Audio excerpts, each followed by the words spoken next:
세우라. 주제절 말씀을 먼저 봉독해 올리겠습니다. 창세기 28장 10절로 19절이 되겠는데 좀 길지만은 주제절은 중심 주제절은 한 절이 되겠지만 이 내용을 파악하기 위해서 19절까지 낭독해 올리겠습니다. 창세기 28장 10절부터 봉독하겠습니다.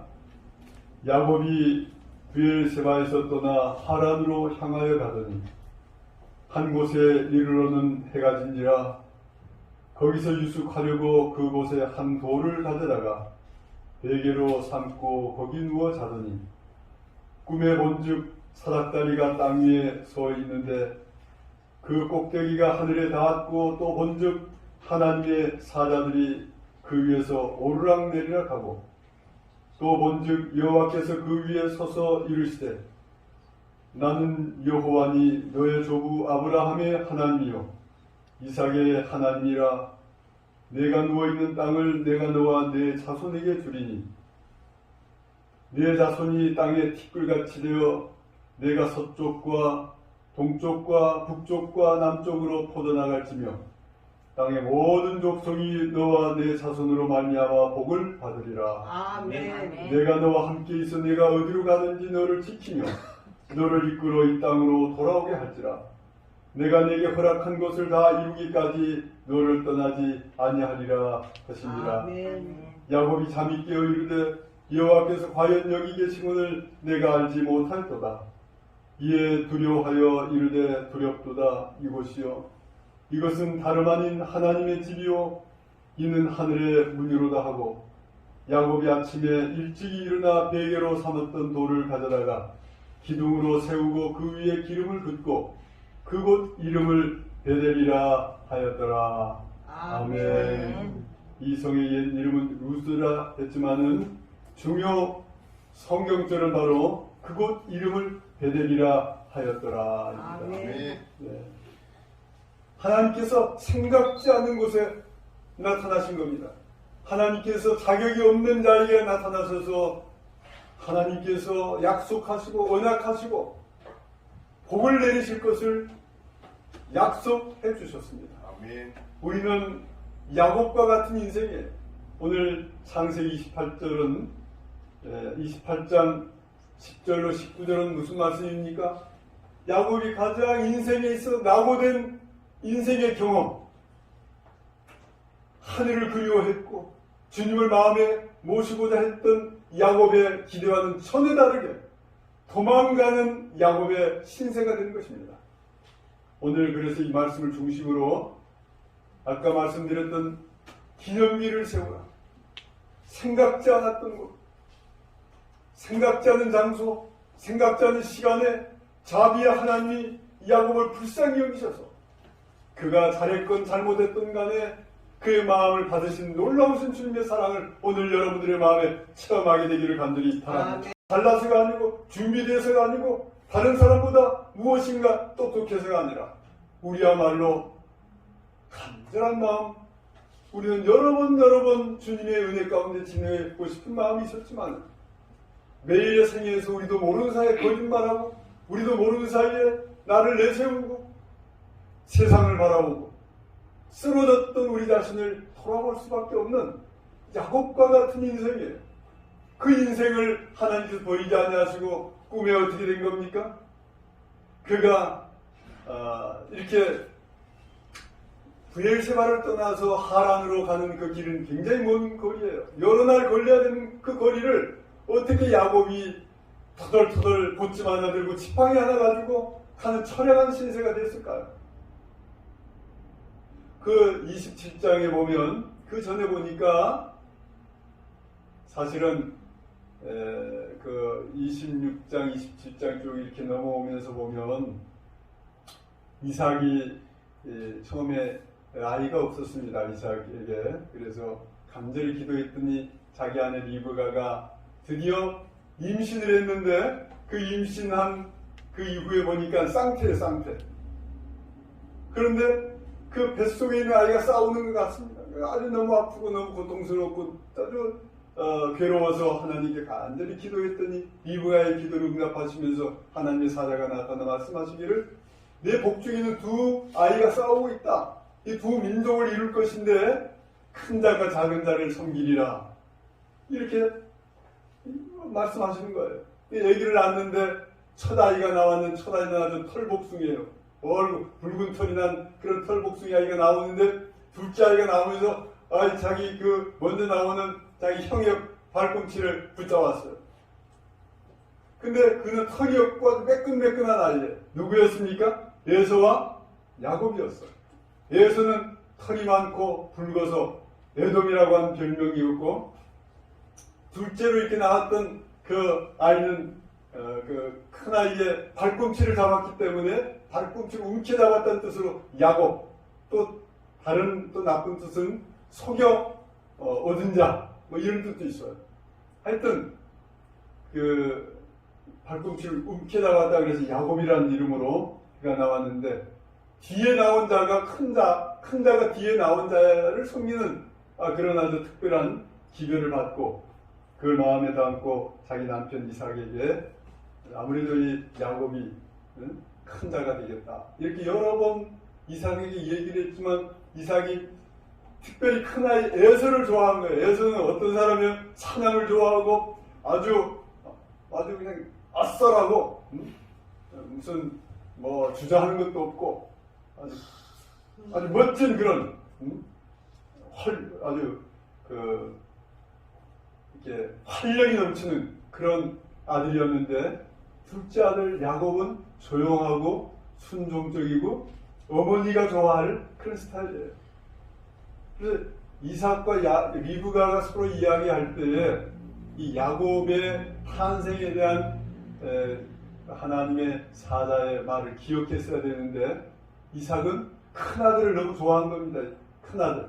같이 나왔지만 약간 먼저 나왔다고 그래서 큰아들이 된 건데, 큰아들은 아주 이런 야생의 사람이에요. 나가서 사냥을 좋아하고 짐승을 잡아오면 맛있게 그걸 만들어서 아버지를 주니까 아버지는 그걸 좋아하고, 어쩌나 이 큰아들 예서를 좋아했고, 리브가는 항상 하나님의 약속의 말씀을 기억하면서 야곱에게 그런 얘기를 하는 겁니다. 네가 뱃속에 있을 때부터 하나님께서 말씀하시기를 넌 큰 자가 된다고 했고 하늘을 소망으로 받는 그와 같은 약속을 받은 사람이야.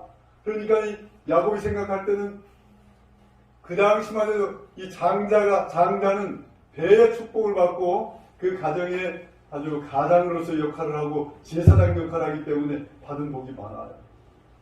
그래서 야곱은 언제 약간 늦게 나왔다고 자기 동생이 돼서 그런 하늘의 복을 형이 받고 나는 잘 못 받을 텐데 약속하셨으니까 나는 분명히 그와 같은 장자의 복을 내가 받을 수 있을 거야. 그게 이제 오랫동안 자라면서 이제 마음속에 뒀다가 에서는 그런 거 다 생각지도 않고 그냥 늘 사냥 좋아하고 친구 좋아하고 활달하게 행동하는 거 좋아했는데, 사냥을 하고 돌아오는데 야곱이 팥죽을 쓰고 있었어요.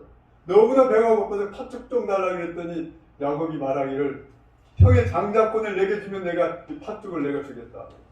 예서는 장자권이고 뭐고 그런 관심이 없었어요. 이 세상 일에 주로 관심이 많은 거예요. 배고프니까 장자권 아무것도 아니다. 내가 가더라. 그리고 팥죽을 얻어먹었어. 떡하고.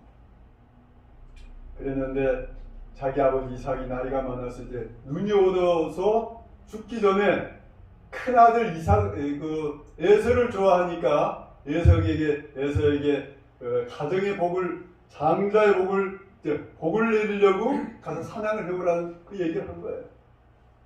근데 그 얘기를 아내가 들었어요. 리브가가, 어머니가.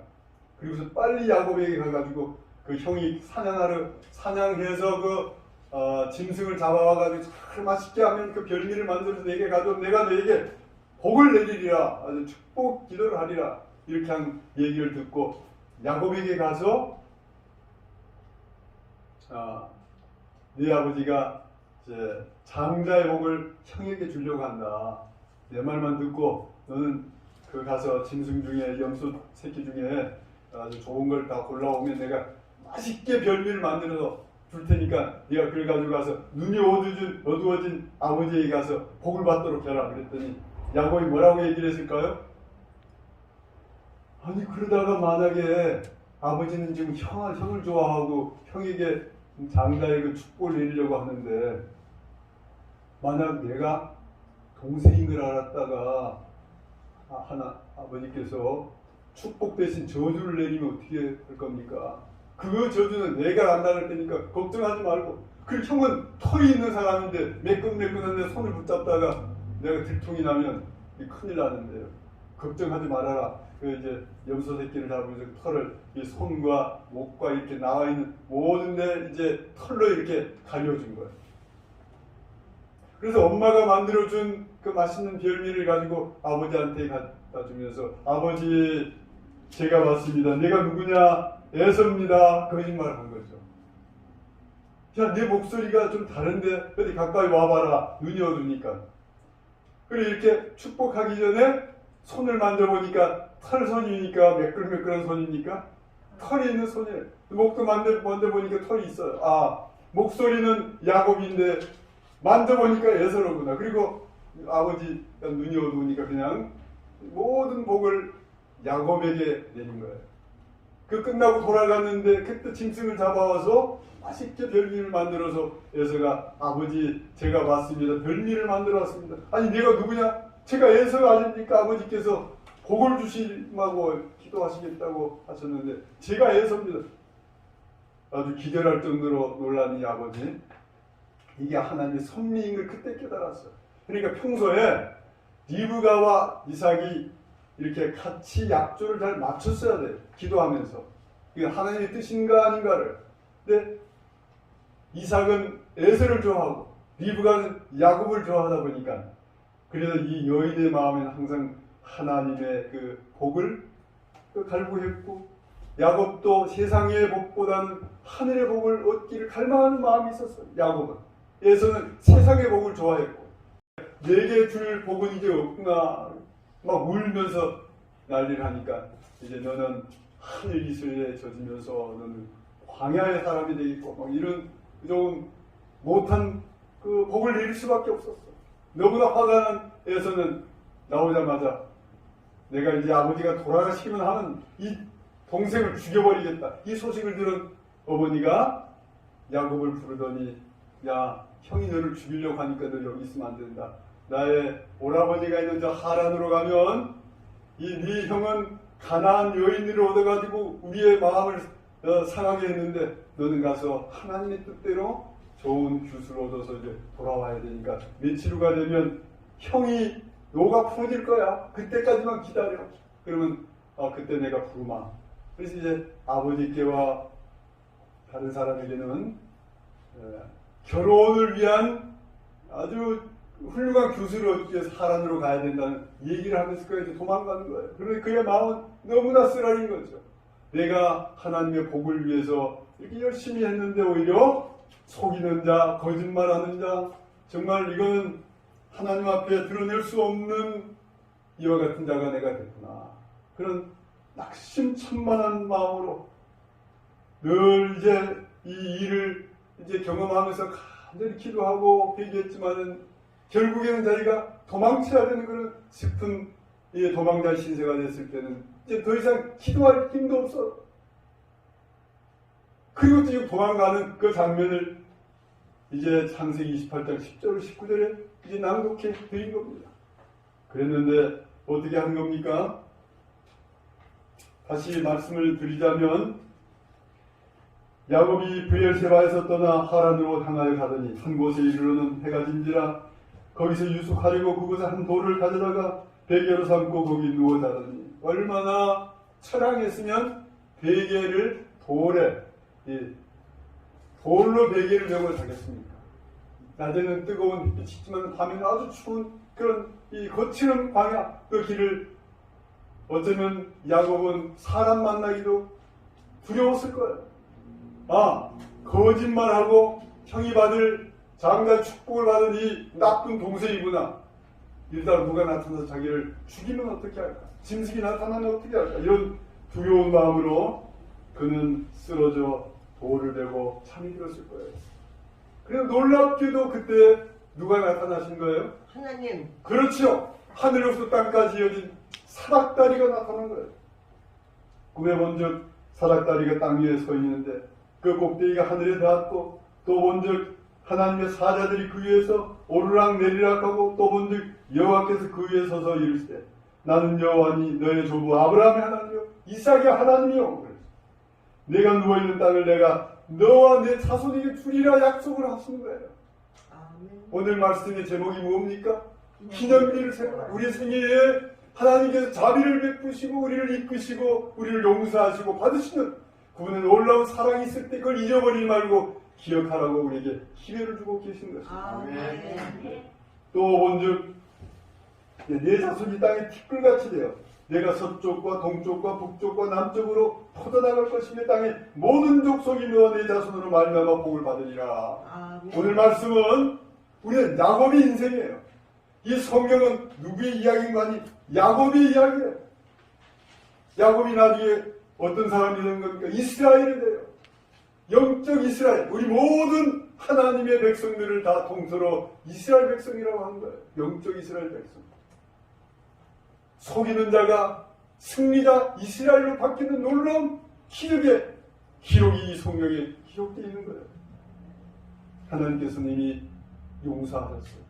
그 처량한 야곱, 도망가는 야곱을 따라가신 하나님께서 어쩌면 우리가 제대로 하나님의 뜻대로 살아가지 못하고 도망치는 야곱처럼 도망가는 우리를 찾아오시는 주님이 오늘 여러분들의 심령에 이 말이라고 확신합니다.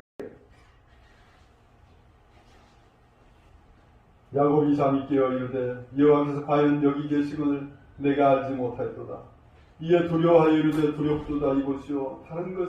이것은 다름 아닌 하나님의 집이요 이는 하늘의 문이로다 하고. 여기 부조와 선지자 183페이지에 보니까 야곱이 아침에 일찍 일어나 베개 핥던 돌을 가져 기둥으로 세우고 기념비를 세우는 거예요. 그 위에 기름을 부어서 중대한 사건을 기념하는 습관에 따라 야곱은 그가 이 길을 지나갈 때마다 이 거룩한 곳에 머물러 주를 예배하기 위하여 머무르려고 하나님의 자비에 대한 기념비를 세웠어요. 무엇에 대한 기념비예요? 은혜를 모르는 자격이 없는 야곱에게 베푸신 자비의 기념비예요. 때때로 우리에게 은혜를 베푸시고 자비를 베푸셔서 그 베푸신 은혜를 우리가 잊지 않고 감사하는 기념비를 세울 때 그 기념비는 하나님의 놀라우신 사랑의 기념비요 자비의 기념비요 은혜의 기념비인 것을 잊지 말고 기억하게 되기를 간절히 바랍니다. 야곱이 그 기념비를 세웠기 때문에 승리하게 된 거예요.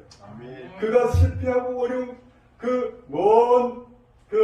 자기 어머니의 외상 그 오빠인 라반의 집에 가서 10번이나 그 임금을 속이고 자기가 형을 속였는데 아버지를 속였는데 사람들을 속였는데 자기가 자기 외삼촌 라반에게 가서 역시 일했는데 10번이나 품삯을 주지도 않고 딴소리하고 자꾸 하는 거예요. 그 라반의 딸 라헬을 사랑했기 때문에 7년 동안 내가 무보수로 봉사하겠습니다. 7년을 봉사했는데 잠을 자고 일어나 보니까 첫날 밤에 잠을 자고 일어나 보니까 누가 있는 거예요? 그 라헬의 언니 레아가 있는 거예요. 그렇게 속임을 당한 거예요. 그래서 다시 7년 동안 또 봉사해서 살아가는 라헬을 얻느라고 몇 년이나 무보수로 봉사했을까요? 14년을요. 7년 더하기 7년이니까. 여러분 14년 동안 보수도 받지 않고 일했는데 그 다음에 또 일하는데 한 10번이나 또 품값을 자꾸 속이는 거예요. 라반이. 그러니까 속이는 사람 되지 마시기 바랍니다. 저를 위시해서 자기가 속였더니 평생 속임을 당하고 죽도록 고생하고 그랬는데도 뭘 잊지 않은 거예요? 하나님께서 자기에게 나타나셨던 놀라운 베델의 경험. 베델은 하나님의 집이요 하나님의 전이에요. 베델의 경험이 우리에게 있기를 바라시는 거예요. 그래서 하나님이 나와 함께 계시사 내가 가는 이 길에서 나를 지키시고 먹을 양식과 입을 옷을 주사 나로 평안히 아비 집으로 돌아가게 하시오며 여호와께서 나의 하나님이 되실 것이요 내가 기둥으로 세운 이 돌이 하나님의 전이 될 것이요 하나님께서 내게 주신 모든 것에서 10분의 1을 내가 반드시 하나님께 드리겠나이다. 너무 감사해서 그 삭개오야 내려오느라 내가 내 집에 가서 오늘 내가 살 것이다. 예수님이 어떻게 삭개오의 이름을 알았겠어요? 응? 그 세금 걷어들이는 이 키 작은 삭개오가 그 옛날에는 뽕나무라고 그랬죠. 성경에는 하여튼 그 돌감람나무 키가 작으니까 그 올라가가지고 예수님 좀 얼굴 보려고 하고 있는데 갑자기 예수님이 삭개오가 올라가 있는 그 나무를 보고 삭개오야 내려오느라 그랬더니 너무 감동을 받아서 예수님 제가 토색한 것이 있으면 4배나 갚겠고 제 재산의 절반을 내가 다른 사람을 위해서 내가 아주 바치겠습니다. 너무 감동을 받아서 이 야곱도 감동받은 거예요. 저를 이곳으로 다시 돌아오게 하시면 이 세운 돌이 하나님의 전이 될 것이요 내게 주신 모든 것 중에서 나는 주님 앞에 내가 그 값을 다 드리도록 그렇게 하겠습니다. 그렇게 한 거예요. 그래서 지금도 거기 부엘세바에서 하란을 가는 도중에 이 저 돌단이 있어요. 돌기둥이 지금도 이 남아 있습니다. 그 흔적들이 들어가 보면 이렇게 구멍이 나고 했지만은 하나님께서 참 야곱이 그 또 후손들이 이렇게 이 베델의 그런 경험, 그 기념을 세운 걸 이렇게 보여주고 있습니다. 꿈에 나타난 천사들이 오르락내리락 하는 그 사닥다리는 예수님을 표상한다고 나다나엘에게 나타나셨던 예수님. 바로 그 하늘과 땅 분리되었던 죄악으로 인해서 하나님의 놀라운 사랑을 받을 수 없었던 그 하나님의 놀라운 복을 받을 수 있는 하늘과 땅을 연결시키는 이 사다리 역할을 하는 것이 예수님이에요. 아멘. 그래서 하나님께서는 이와 같은 놀라운 은혜를 우리에게 이제 보여주시는 것입니다. 아멘. 그래서 속절없는 자를 찾으신 하나님. 오늘 하나님의 자비에 대한 기념비를 여러분들과 함께 은혜를 나누었습니다. 그 다음에 두 번째는 여호와의 능하심에 대한 기념비가 있어요. 여호수아 4장 7절에 보니까 여리고를 쳐들어가기 전에 여호수아로 하여금 승리할 수 있는 그 기념비를 세우도록 했어요. 40년 동안 그들이 방황한 후에 이제 다시 약속의 땅 가나안에 들어가기 바로 직전에 요단강을 건너야 되는데 그 요단강을 건널 때 하나님께서 기념비를 세우라고 그랬어요. 자, 여호수아 4장 7절 그들이 이르기를 요단물이 여호와의 언약궤 앞에서 끊어졌나니 곧 언약궤가 요단을 건널 때 요단물이 끊어졌으므로 이 돌들이 이스라엘 자손에게 영원히 기념이 되리라 그랬어요.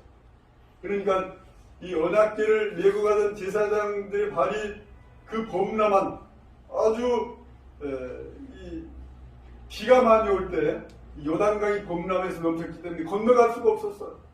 근데 언약궤를 맨 제사장들의 발이 요단 그 범람한 요단강 딱 거기에 닿자마자 쫙 끊어졌어요.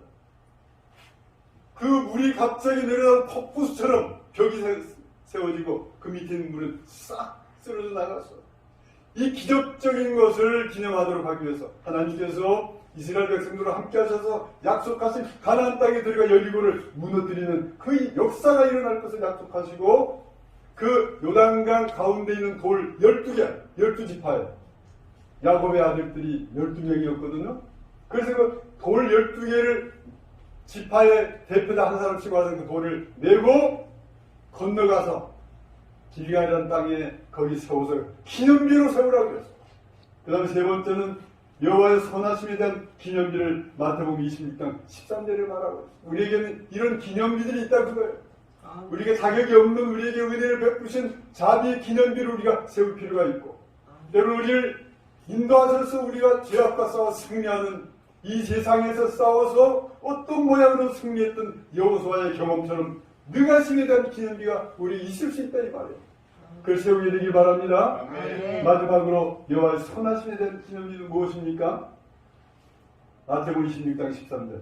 내가 진실로 너희에게 이르노니 온 천하에 어디서든 이 복음이 전파되는 곳에서는 이 여자가 행한 일도 말할 그를 기억하리라 하시니라.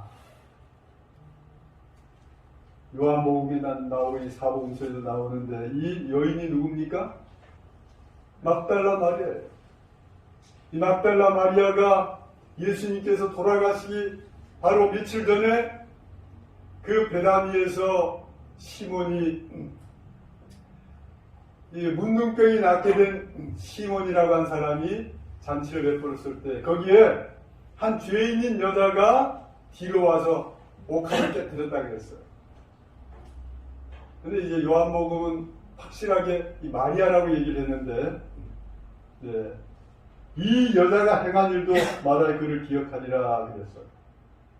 그 예수님의 놀라운 사랑. 첫 번째도 용서하셨고, 두 번째도 용서하셨고, 그가 성의 노예가 돼서 그렇게 죄인으로서 생활할 때 7번이나 용서하셨던, 7 귀신을 쫓아냈던 자신을 인정해 주신 예수님의 놀라운 사랑을 잊지 못해서 어떻게 한 겁니까? 옥합을 깨뜨려서 그 향유를 예수님 머리에 붓고 팔에 붓고 자기 머리털로 씻는 이 아름다운 예수님께서 십자가에 달려 돌아가시기 전에 기름 부은 이 여인의 아름다운 선행을 기억하라고 했어요. 기념하라고 했어요. 내가 올 때까지 이걸 기념하라고 했어요. 하나님의 인도하심에 따라 선행을 할 수 있어요. 하나님께서 보실 때 그걸 기념비로 세우도록 우리에게 은혜를 주시게 될 거예요.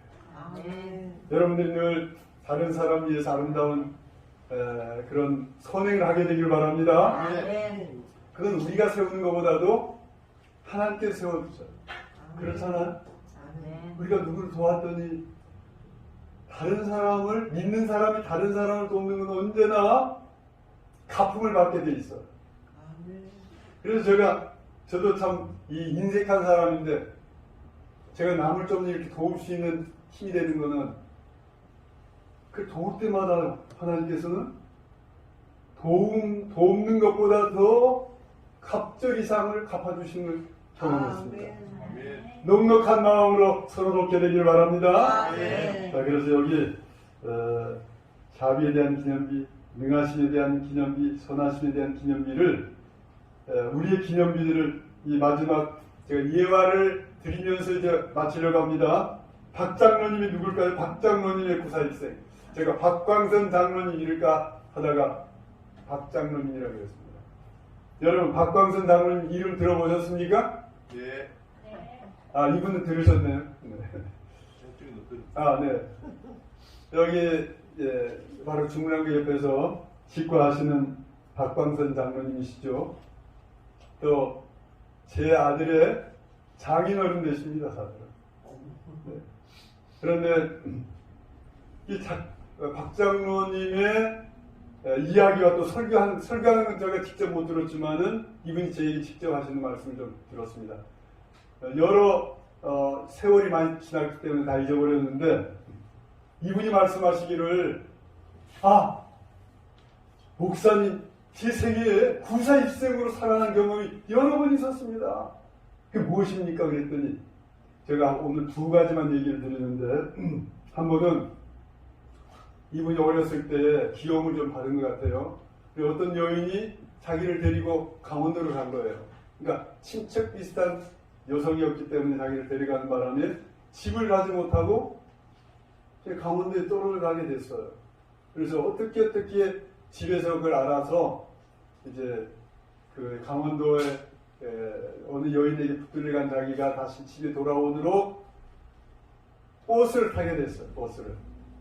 강원도에서 아마 거기가 어디쯤인지 장소를 제가 잊어버렸는데 그 먼 길에 아마 양양이었는지 어딘지 모르겠는데 했더니 박 장로님 고향이 강원도 횡성이에요. 유괴를 당했어요. 아, 유괴. 아마 유괴를 당해서 했는데 아주 수소문을 해가지고 겨우 이제 알려져서 그 버스를 이제 타게 됐는데 거기에 이제 자기 뭐 편지를 하나 써서 아마 했는지 모르지만 강원도 서울까지 오는 그 버스에 자기만 올라타서 어린아이인데 아무 사람 얘기도 듣지 말고 이제는 집에까지 곧장 버스가 내리는 마지막 종착점에서 내려라. 그러면 우리가 너를 데리러 가겠다. 그리고 그 버스가 올라탔어요. 어떤 사람이 데리고 가지 말아라. 그렇게 했는데 버스를 타고 한참 가다가 대관령인지 어디 진구령인지 한계령인지 거기를 넘어온 무슨 고개를 넘어올 때에 잠깐 그 버스가 그 전에 버스 정류소에 세워졌을 때 어떤 사람이 올라오더니 자기 이름을 부르면서 야 빨리 내려와. 그리고 손을 잡고 내려온 거예요. 아니 저 내리면 안 되는데요. 뭐 어떻게 하다 보니까 내리고서는 버스가 출발했어. 큰일 났다 싶었는데 갑자기 그래서 다른 데 가지 못하고 이제 거기 앉아있는데 정류소에 앉아있는데 소식이 오기를 조금 전에 출발했던 그 버스가 그 고개를 넘어가다가 그냥 낭떠러리에 추락을 한 거예요. 거기는 모든 사람이 죽은 거예요. 자기가 지금 그걸 못 타서 아주 안절부절 못하고 있었는데 그 버스가 떨어져 많은 사람이 죽게 될 때에 하나님께서 살리신 이 놀라운 은혜다. 아멘. 그래서 구사일생을 경험했다는 거예요. 그 다음에 두 행성인가 거기에서 홍천강에 흐르는데 어항을 가지고 고기잡이 하러 친구하고 갔는데 아마 6.25 사변인지 또 부대에서 떠내려온 것이었는지 모르지만 아마 수류탄 비슷한 그 폭탄이 있는 걸 모르고 친구하고 그걸 두드리고 있다가 물속에 어항이 있는데 자기는 물고기가 잡혔나 이제 어항 보러 간다고 내려간 사이에 친구가 그 수류탄 두드리고 있다가 그냥 터져서 친구가 죽었어요. 엄청난 폭발 때문에 놀라서 자기가 기절할 정도로 했는데 올라와 보니까 친구가 죽은 거예요. 이런 구사일생의 경험이 자기를 오늘날까지 이 믿음으로 승리하도록 이끌었던 기념비가 된다 그랬어요. 아멘. 그래서 그 전화번호를 지금도 보면 장로님의 마지막 핸드폰 전화번호가 뭘까요? 9413. 9413에. 우리 손주들도 보니까 전부 9413으로 해놨어. 그걸 기념비로 삼은 거예요. 잊지 않도록. 9413, 9413. 주님은 나를 9413으로 살려주셨다. 나는 덤으로 사는 인생이다. 나는 믿음으로 승리하는 삶을 살아야겠다. 이런 마음으로 살아가는 여러분들 되기를 간절히 바랍니다. 우리의 9413이 있어요. 우리를 죽을 수밖에 없는 영원한 죽음, 우리는 이제 다시는 하늘에 갈 수 없는 그런 하나님도 모르는 인생이었을 뻔했는데 우리를 사랑하셔서 하나님을 믿게 하셨고 이렇게 안식일마다 기쁨으로 주님을 찬양하며 주님을 영원롭게 하는 그런 생애를 사는 우리야말로 94일생의 사람이 아닌가. 그렇게 생각하면서 하나님은 영이시니 예배하는 자가 신령과 진정으로 예배할지니라. 날마다 이 안식일에 나오는 거 겨우겨우 나오는 것이 아니라 너무나 감사하고 너무나 기쁨이 넘쳐서 주님의 전에 나와 주님을 만나지 않고는 견딜 수 없는 살아있는 신앙의 사람들이 되도록 준비하는 여러분 되기를 간절히 바랍니다. 오늘 기념비를 세우라.